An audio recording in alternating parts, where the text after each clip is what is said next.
Hello everyone, and now welcome to game 2 in the series between Huck versus Stats here on Belshire Vestige. And boy, do things look a little bit more smooth when I turn everything down from ultra just to high. Alright, hopefully these settings will be a little bit better, but then again, I'm sure after post-processing and everything of that nature, the video pretty much just still looks the same for you guys, doesn't it? Until I can actually record in 4000 in 4K resolution. I will need a much more expensive setup to do that, and then I will actually need viewers who have 4K monitors to really appreciate it. But for now, this seems to do rather nicely. All right, on the top left-hand side of the map, we do have Huck coming from Evil Geniuses, sponsored by Raid Call, spawning as the blue Protoss. Meanwhile, Stats is spawning as the red Protoss on the bottom right-hand side of the map.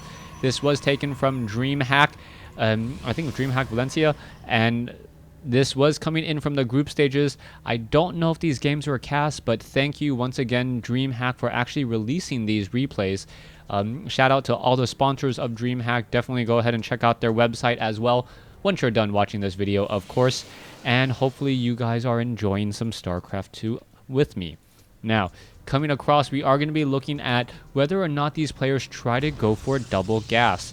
Now, I have seen in the past in Wings of Liberty where Protoss players only used 2 probes per gas until they got 16 workers down. Once they got these 16 workers down here, then they would add the additional workers to get extra gas, just because they wanted to mine as efficiently as possible.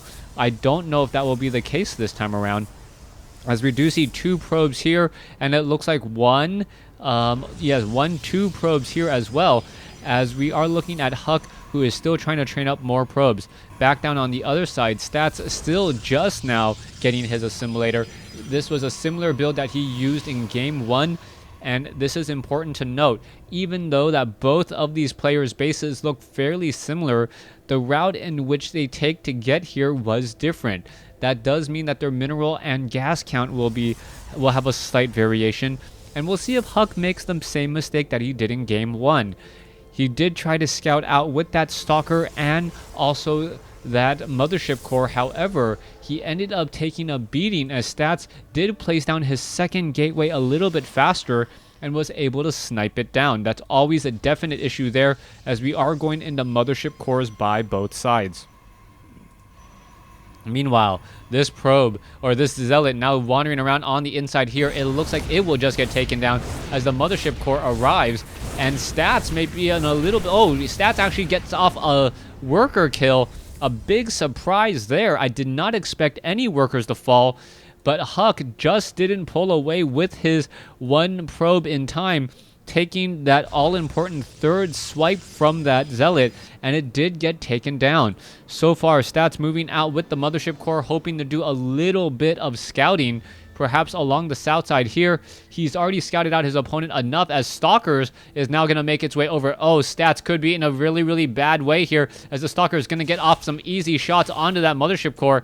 Is it actually going to deal true damage to that to the hole? Yes, it will.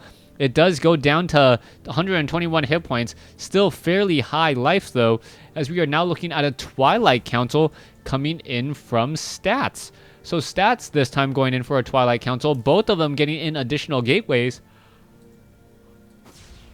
As the Stalker of Huck going after this Mothership Core. The Mothership Core actually taking a fair amount of damage here.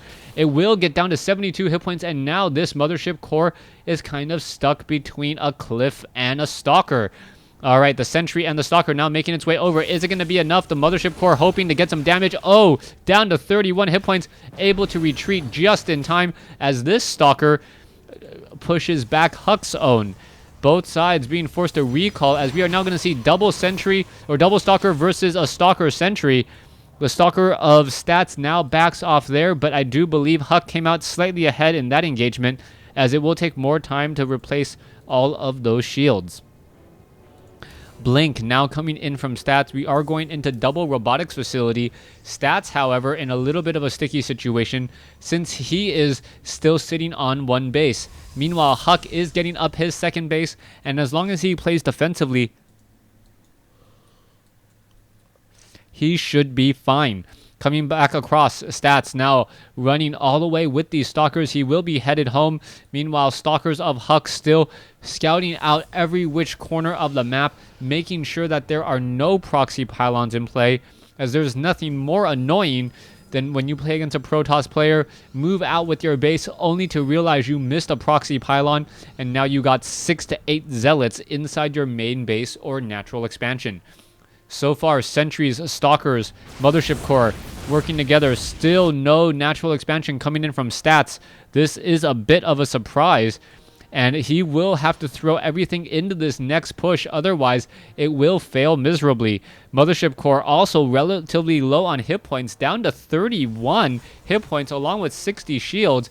And you know that the shields do not benefit from that armor upgrade. They will be taking the full 14 damage as a poor probe quickly gets shot down there. Coming back around, we are looking at Stalkers ready to go. Immortals, sentries, probes now transferring down to the low ground. Overall army supply is 26 to 23. Worker supply is even, as we now see about... What was this? At about the 8-minute 20-second mark, that Stats finally places down his own Nexus.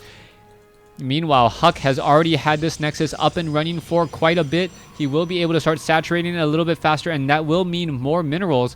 But is Huck going to be able to turn this small advantage into a big one, as we now see Stats making their way out across the map? Huck sitting on 2 Immortals with a third one on the way. Meanwhile, Stats frantically looking for any proxy pylon. Still has not spotted this one right there. There it is, hiding in plain sight. The Zealots will finish it off. There it goes. Huck losing a proxy pylon on the far side of the map. He's taken the loss lead, 300 to 150. As we are looking at 2 Stalkers and an Observer who may try to blink up onto the high ground. There's the Stalkers blinking up onto the high ground, but this is still not good news. Probes, 1 down, 2 down, 3 down, 4 down, as the Stalkers are still wandering around here. 5, 6, 7, 8. 8 Stalkers now down here, as the Stalkers are trying to split and run around. You can see 11 workers killed, 12 workers killed in total. Harvester count is 35 to 31, as Huck losing much of the advantage that he worked so hard to try and keep. We can see that the Immortals and the Sentries didn't leave their post though, and that may be a bit of a problem for Stats, as Stats doesn't know what his opponent has. You can see the Immortals are here ready to go. How much damage are they going to be able to, how much damage will they do? Will they be able to hold the line, as we are going into 1-0 upgrades by both sides? No proxy pylon that I can see. A handful of Stalkers now making their way. There's a proxy pylon off over here, as the Immortals and the Sentries. 4, is that 4 Immortals? Yes, it will be a total of 4 Immortals joining in on this fight. Meanwhile, Hallucinated Phoenixes quickly scout out that there's nothing at this third base. This will be an all-in attempt by Stats. Does Huck have enough gas in order to defend it? His army is slightly smaller, outnumbered 3 to 2 nearly, as we are going to look at these Immortals perhaps trying to head up the ramp here. There you have it. Photon Overcharge could be coming in. Wait for it. There's the Photon Overcharge, as the force fields do come in as well. All right, a little bit of attacking coming in, as there goes the Mothership core, and that was a definite problem, as all we are seeing now are Zealots arriving to the party to try to finish off all of these Stalkers. There you have it. The Nexus was taken down. Stats once again behind in terms of overall workers and also overall gas. Stats is in trouble at this point in the game, as we are now looking at a new Nexus being rebuilt to once where Stats had his natural expansion. Now Huck can just breathe a little bit of a sigh of relief, knowing that his opponent is now playing catch-up as opposed to him playing catch-up like the previous game. So far, 17 over 24 workers. Triple workers in each of these assimilators. Perhaps not full saturation here. Nope, not full saturation here at all. Just 13 over 24.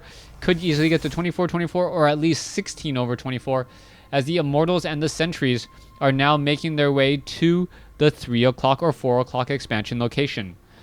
Here we have a Hallucinated Phoenix who will just simply fly by and get taken down. Nope, doesn't even get taken down, as it's able to scout freely once again. There goes that Stalker there, but the main base was already scouted. He saw the probe count, And now Stats has to look and feel good about himself, especially now that he has so many Immortals of his own.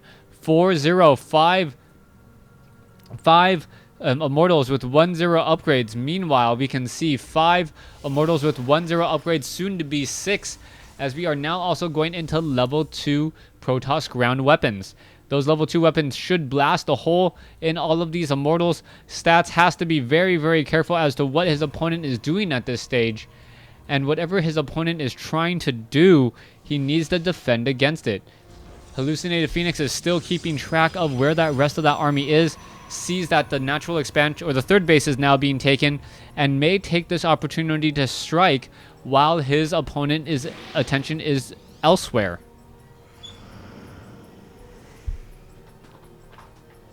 Alright, so far we still see units flying around. Immortals, lots of them, 6 Immortals in play, 24 supply just in Immortals. Meanwhile, Colossus is ready to go. As the Stalkers are now moving down from the 9 o'clock to the 9 o'clock position. So far, Stats looks like as he has a comfortable lead, but he has to be very, very careful. Even though he is on 3 bases, he is down in workers, and that does mean his income should be slightly less, especially as this Nexus has just been thrown down. We are just hitting the 16-minute mark of the game as the Stalkers are now looking to clean up perhaps a Zealot off over here. It's going to take him down very quickly. And what is Huck going to be doing to follow this up? Alright, Hallucinated Phoenix is moving out once more. It looks like the Phoenixes are just going to be doing a bit of scouting. Extended Thermal Lance range is nearly done. Do we even have a Colossus for the blue team? Yes, we do. 2 Colossus now ready to go. In addition to the 5 Immortals.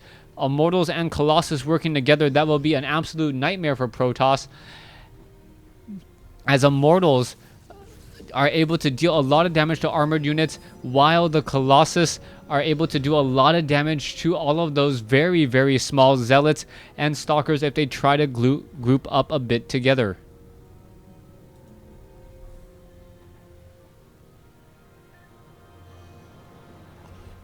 Alright, coming in around. Archons, Zealots, Immortals, ready to go. There's that third base by Huck. Is he going to make something of this? Production tab does show a fleet beacon by Stats, and an interesting choice in going in a fleet beacon. I don't remember the last time I saw a fleet beacon, but we do need the fleet beacon for perhaps Tempest or even Carriers at this point. Carriers are extremely strong, but without the level 1 weapons upgrades coming on that Cybernetics core, I do believe it will be the Tempest instead. And the Tempest using that very long range to knock on the front door of the enemy Protoss should be more than enough, as we are now also seeing a second Stargate come into play.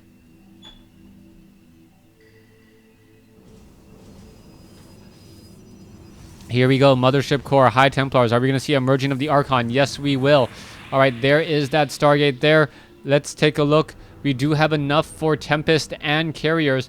What are we going to see in action first as the Zealots quickly try to make their way through? Not going to be able to do anything there, and not able to do anything there either. Tempest do have a surprising amount of damage versus air units, and I wonder what attack the Tempest uses in order to attack the Colossus. If he can attack the Colossus with that additional bonus damage to massive, that would be just tremendous for him, as that is a significant increase in damage. But here we go, it may not even matter, as the fight is now getting underway. Zealots trying to make their way forward. Time Warp coming in across the map.